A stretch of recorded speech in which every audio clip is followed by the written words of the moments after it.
Jubilation outside the Supreme Court after those two major decisions on same-sex marriage. Justice Anthony Kennedy joined the court's liberals to strike down the Defense of Marriage Act, a more complicated ruling on California's Proposition 8. As we said, we'll spend our whole show digging through it all. The Post's Bob Barnes was in the court, joins us now from outside it. And Bob, first off, the scene out there, it's basically just a party. Oh, absolutely. I mean, this is the first time that the Supreme Court has considered the issue of same-sex marriage. And I don't think there's any way that you look at these two decisions and not say that it wasn't a victory for those who are proponents of same-sex marriage. So it's a very jubilant atmosphere. There's singing, there's flags, there are cars driving by with rainbow flags flying from them, receiving a lot of applause. This was very much the place to be today if you are a proponent of same-sex marriage. What does this tell us about Anthony Kennedy, who seemed to be the swing vote, who wrote the decision? And what does it tell us about him and his jurisprudence and now his kind of place in history on the court? Well, it's very interesting. As always, Justice Kennedy is often the justice in the middle, sometimes siding with the court's most consistent conservatives, sometimes with the court's most consistent liberals.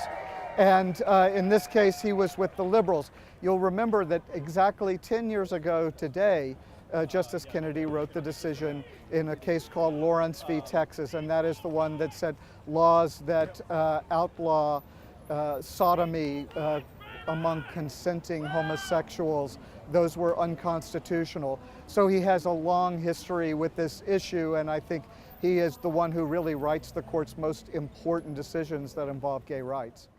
So what are the practical implications? What new rights will these couples now enjoy, and what won't they yet enjoy? Well, there are about 1,000 references in the federal law to marriage. Things that involve veterans benefits, Social Security benefits, tax breaks, estate planning. Lots of things in the federal law now must be applied to those couples, same-sex couples who are legally married. DOMA was first created in part because of this concern if one state legalized same-sex marriage, it was Hawaii at the time, it would compel the rest of the country to kind of follow suit. So with DOMA struck down, what does that mean? If you live in the majority of states where same-sex marriage is still not possible, can you go to one of the 12 states where it is and then come home and enjoy those rights? How is that going to work for those people? It's not exactly clear from this ruling, and that's something that may have to be worked out. There's another part of DOMA that says that states do not have to recognize same-sex unions that are performed in other states.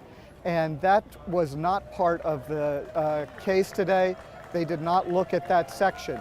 And so there are still a lot of issues like that that are going to need to be worked out. And I should also say that this decision seems to be fairly clear that it's not talking about states that allow civil unions, but this is a ruling that affects marriages. Okay, Bob, in front of a very excited, jubilant Supreme Court, thanks for helping us walk through some of these decisions. Always. Thank you, Brooke.